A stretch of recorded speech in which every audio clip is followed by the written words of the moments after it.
بسم اللہ الرحمن الرحیم والصلاة والسلام علی رسولہ الکریم وعلی آلہ واصحابہ اجمعین اما بعد۔ معزز سامعین کرام، السلام علیکم ورحمۃ اللہ وبرکاتہ۔ آج ہم آپ سے بات کریں گے خواب کے اندر پخانہ کی جگہ دیکھنے کے حوالے سے۔ اس کی مختلف صورتیں ہیں اور اس کی مختلف تعبیریں ہیں۔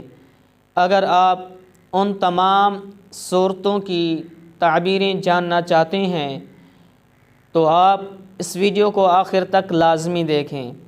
اگر آپ نے ابھی تک ہمارے چینل مولانا مجیب الرحمن آفیشیل کو سبسکرائب نہیں کیا تو اسے بھی سبسکرائب کر لیں اور ساتھ لگے گھنٹی کے بٹن کو بھی کلک کر دیں تاکہ آپ تک ہماری نئی ویڈیو کی اپڈیٹ جو ہے وہ ٹائم ٹو ٹائم پہنچتی رہے۔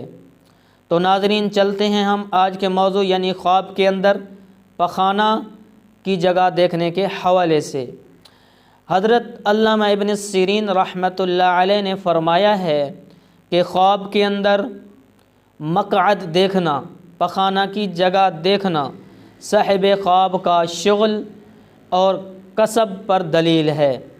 اگر کوئی شخص خواب کے اندر دیکھے کہ اس کی مقعد والی جگہ باہر نکلی ہوئی ہے تو دلیل ہے اس کا کسب اور اس کا کام تباہ ہوگا، برباد ہوگا۔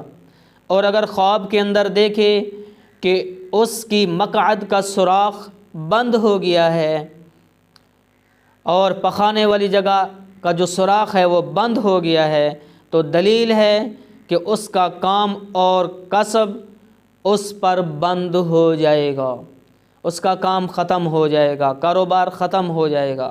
حضرت جعفر صادق رحمۃ اللہ علیہ نے فرمایا ہے کہ خواب میں مقعد کو دیکھنا 3 وجہ پر ہے، یعنی وہ پخانے والی جگہ کو دیکھنا 3 وجہ پر ہے۔ اول، کسب اور کام، دوم، مال کی صنعت، منفعت، اور نمبر 3 معیشت۔ اور اگر آپ بھی ہم سے کسی خواب کی تعبیر پوچھنا چاہتے ہیں، کوئی مسئلہ پوچھنا چاہتے ہیں، کوئی وظیفہ پوچھنا چاہتے ہیں، یا آپ اپنے بچوں کو ہمارے پاس آن لائن قرآن کریم کی تعلیم دلوانا چاہتے ہیں ترجمے کے ساتھ، تفسیر کے ساتھ، یا آپ خود سیکھنا چاہتے ہیں تو آپ جو ہے میرے واٹس ایپ نمبر کے اوپر رابطہ کر سکتے ہیں، اور میرا واٹس ایپ ویڈیو کے نیچے نمبر جو ہے موجود ہوگا۔ ویڈیو کو لائک کرنا نہ بھولیے گا۔